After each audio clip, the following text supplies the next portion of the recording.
raise our mother Kundalini and put bandhan.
Shri Ganesh Mantra.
Now let us listen to Shri Mataji's speech.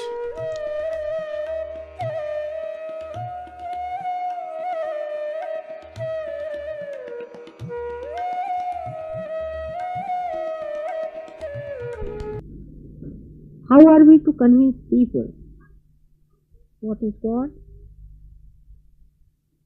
That we have to achieve something as far as God is concerned.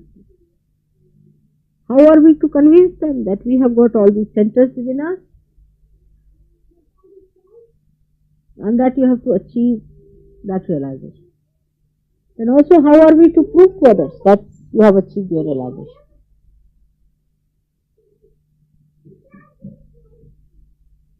This is the question which everyone who is not yet a fully Sahajogi would feel and ask you questions, and you should have answers to it.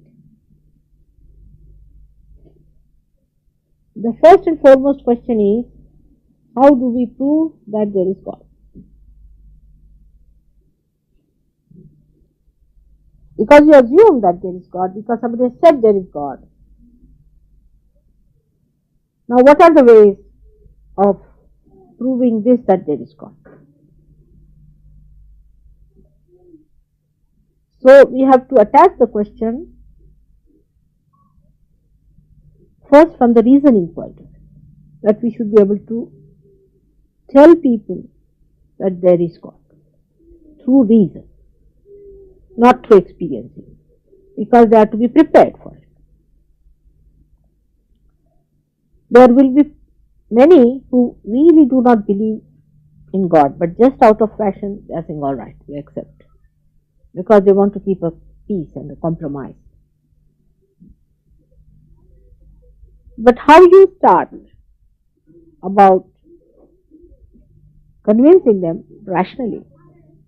Perhaps I spoke in one of my lectures, if you have that. I don't know if you have got it. But we can prove it, the existence of God. You may call him God or nature or whatever it is, from many points of view. For example, in short, we can say there are many scientific things we cannot explain.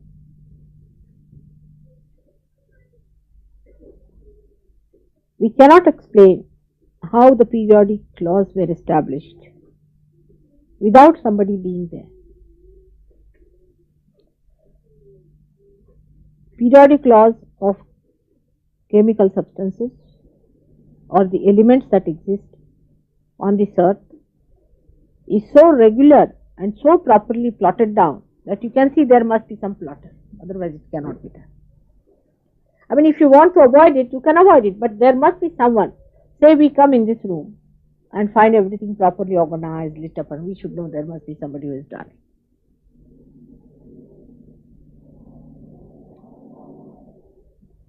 Then a very good example is given by a very good French biologist. He says that if you use law of chance, the law of chance states that if you have got 50 red pebbles and 50 white pebbles put in a jar, and if you shake that jar, it goes into a chaotic condition. And the distribution of these pebbles is in a chaotic way. To bring them back to their normal condition of having the red on one side and the white on the other side, you go on shaking it as many times as you like. And they have found out that there's minimum of minimum, so many times it has to be done. Otherwise it cannot be worked out. This is all done by chance. You see, by chance when it has to come to normal condition. How many chances you have to take? There is a certain amount of a formula. Something raised to power n, call it n. So, as a biologist, he tried to calculate that if matter has to become living, then to get to that density, how many years are required? By the law of chance, to bring forth a living cell, one cell. And he found out that billions and billions and billions of years, if this law of chance works out, then only one unicellular animal can be created. But in this short time, from when the earth seceded from the sun and then cooled down, and then life came into being, then human beings were created who are very complicated. It is such a short time compared to that time which is required by chance that he has proved mathematically that it is an impossibility, it cannot happen. It is that fantastic. This is a scientific, very good proof of a biologist, that there is somebody, a juggler, who is doing that job. You may call him God, you may call him nature, whatever it is, but the nature thinks. People like Jung have proved the existence of collective consciousness, the existence of unconscious, which gives us dreams through which we get universal symbols all over the world, whether we are in India or in England or anywhere. The symbols are the same, and he has done experiments with thousands of people. On the medical science also one can say, as you know that one of the arguments we put in for is that acetylcholine and adrenaline, which are two chemicals, when they are in the body, human body, they act very arbitrarily. Means they have to augment, means to contract or to relax. Those who relax must relax, and those who have to contract must contract. But those who are supposed to be contracting relax, while those who are supposed to be relaxing contract. So they have not been able to explain, and they have written, all of the doctors, they say that the mode of conduct of these chemicals in the body one cannot say. Another thing is that one of the very, very important arguments that people have given is this, that supposing a foreign body goes inside the human body, then always the tendency is to throw it out as soon as possible.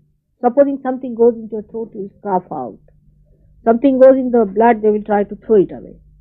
That's the system it is. But when the fetus is formed in the body, then not only it is kept there, it is nurtured, looked after, and thrown out at the right time. How can you explain that? There are 1001 explanations people have tried to give, but none of them are satisfactory. Then this earth is spinning with such a speed, and we are kept glued to this earth, we never even feel the speed. And so many things like that people have been able to say, and so many scientists have felt that there is some force which is beyond us, which is very dynamic, which acts in such dynamic ways that we cannot explain. So we come to a point where we tell people that there is some force which we have to discover. Now, then as Sahajogis, you can say that this hankering to seek, after a certain level of evolution, because some people do not have at all seeking, you know that. They are just seeking food to eat just like animals. Some people are seeking power. Some people are seeking money also. But there are so many people who are seeking something beyond. This seeking has come to us. And this seeking that has come to us has led us to some sort of a path by which we should find out. Now you have seen with your naked eyes a Kundalini rising at my feet. You have seen the pulsation of the Kundalini taking place. That nobody can do. There is no mesmerism, nothing. When the Kundalini rises with the stethoscope, you can feel the rising of the Kundalini. With the rising of Kundalini, you have known that we have cured people of different diseases. Even a person who was just dying, whom doctor had decided that they are dead and to be buried very soon, have been cured. And it is so dynamic, the dynamism I'll tell you, it's so dynamic. Like we can take the case of, say, his brother. That he was so very sick and they said he has got blood cancer, he's going to die within 8 days. I mean, he just told me this, that's all. And he's cured. Today Linda told me that her mother was always angry with Peter. Where is she gone? Where is she? Linda?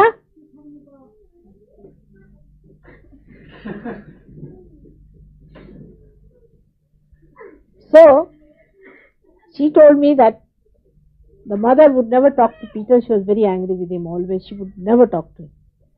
But she told me all these things. And suddenly she found that now she's become very good and congenial and nice and talking. You have seen such transformations coming among many, many, many people. How people are changing, transforming. This is absolutely dynamic. You cannot beat.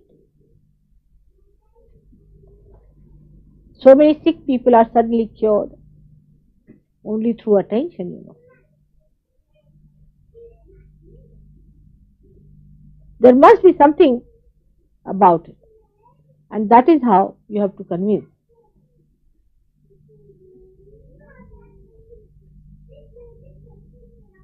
People about Sahaja. But after getting realization, you just see the Kundalini, you see the rising of the Kundalini, you also feel the vibrating force of Kundalini. You also see how you got cured, how you got out of your problems, how you were in trouble, what problems you had. You had seen all these things. And these things happened to you also. Some of you were drug addicts, some of you were suffering from some mental troubles, some were having physical problems. All these, you see, are cured and you are much better people now. This has happened to you very easily, without much effort being put into it. It is not possible to get rid of these things easily. Definitely you can raise the Kundalini, you can feel the Kundalini. You know for definite that when you say that person has got left Swadhisthana or anything, everybody says the same and you are sure of it. It is not possible for everyone to say the same thing, even the children saying the same thing about a person, and he says also it is verified. So, part of it comes to you in complete proof that there is something about it.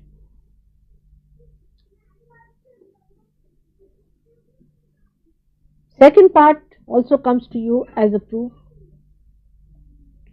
because now you know there are vibrations flowing into you. There is no jugglery about it.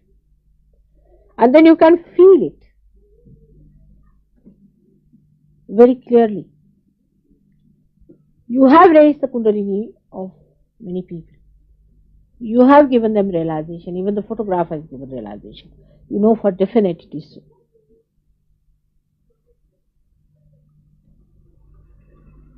And also you know that if you want to ask any fundamental questions, you get answer as a great flow of vibrations. So when you ask the question, Linda, come along.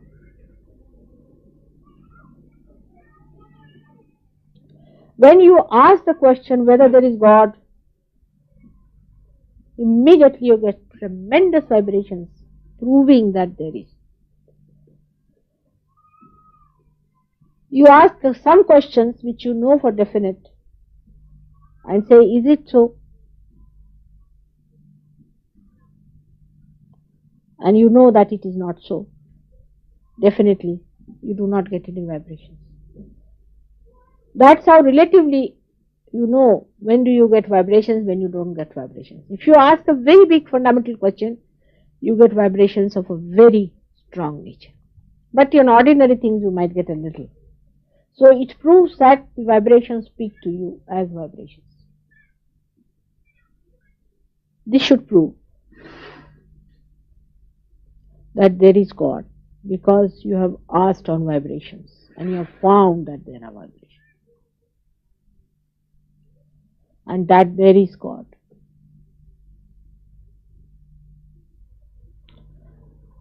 Now what happened in the case of Buddha? That he got realization as you got it. And he had no way of finding out whether there is God or not. So he said there is no God, only there is self. But you have gone beyond it. So if you find 70% of the proof through your own experiencing it and raising of the Kundalini and all that, then the 30%, whatever it is to be ascertained through the vibrations. And when you ascertain it through the vibrations, for example, I say this is hot. How do I know? By feeling it itself, it is hot. Now anything that makes me hot is hot.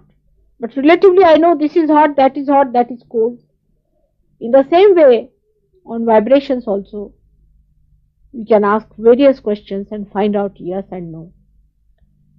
and then you can believe it, that there is God Almighty and this all pervading power exists. Not only exists but operates. The rest of it is all a myth.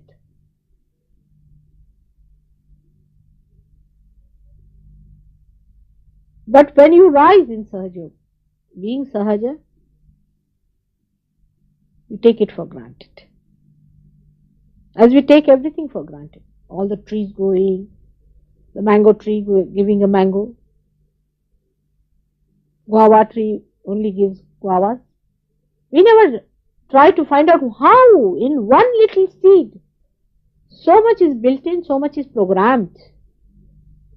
We take it for granted, all these great miracles of the world. In the same way, we take this miracle also for granted. This is what Maya is, that it makes everything look so simple and straight. And you just start taking it for granted. Then you have to understand that it is not to be taken for granted.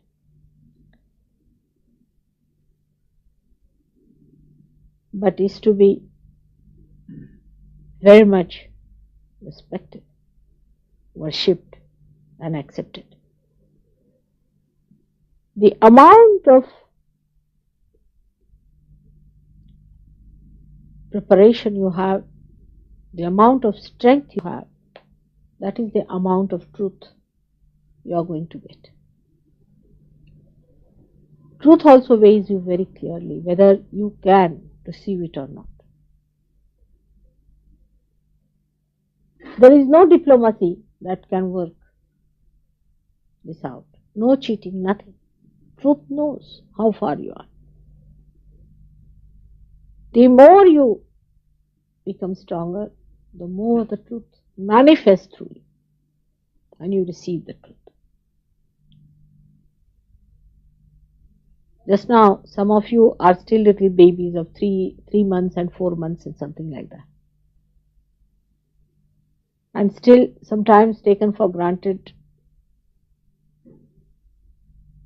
You do things which you should not do and harm yourself. It's only a question of harming yourself, not harming me or harming Sahaja Yoga, which cannot be harmed, but you harm yourself. So one has to be very careful and should understand the laws and regulations. As Gavin had read the last time, the statutes of God's laws. You must understand how it works. You cannot take law into your hands by taking it for granted. Law operates and it knows everything. It is the law of love. That's why it allows you to make little mistakes to learn.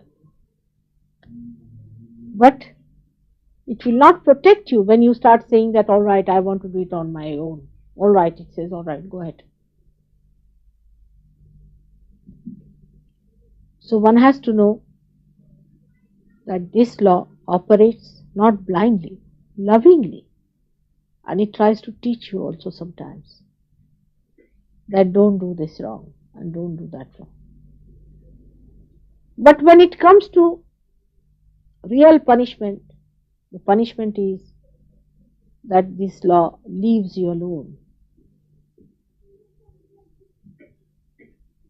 It just lets you go. The attention recedes. That's the worst thing that can happen to you. That you are not in the attention of God is the worst thing. So even if you make mistakes, doesn't matter. Pray for the attention of God always, because the attention of God is the law of love. You cannot cheat it. Everything is known. Every word you say is known. Every word you don't say is known. Every thought that comes in you is known. So purify yourself with love understanding, try to purify and tell yourself that I have to purify myself as much as possible. With purification only you will have the proper strength. If you are not purified, then there won't be any strength for you to bear the truth. Once you bear the truth, your own life will convince people that you are divine. Your face will convince people. Everything that you do will convince people that you are divine. And whatever you say, people will know it is coming through divine force.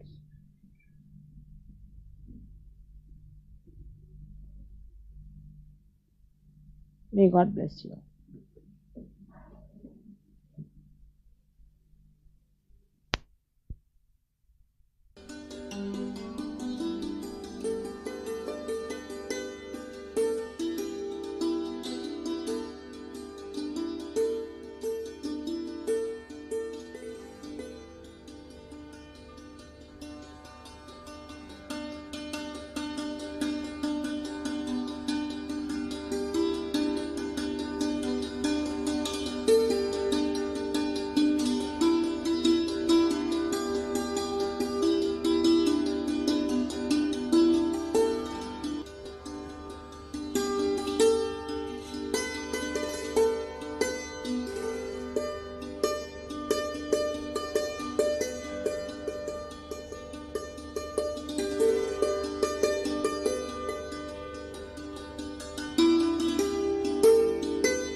us.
Shri Mataji,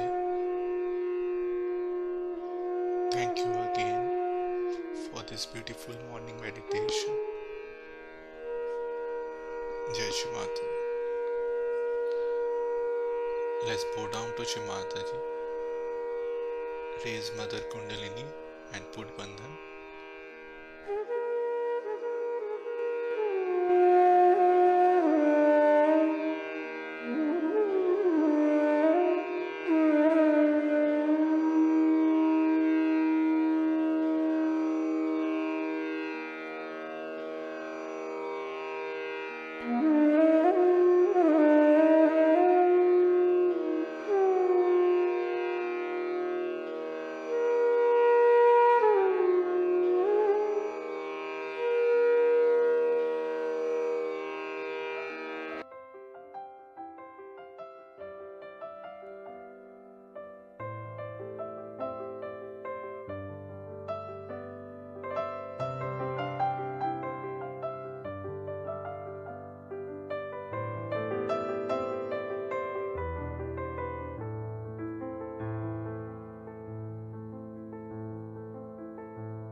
We'll be closing the stream now. Let's meet again tomorrow for collective morning meditation. Jai Shri Mataji.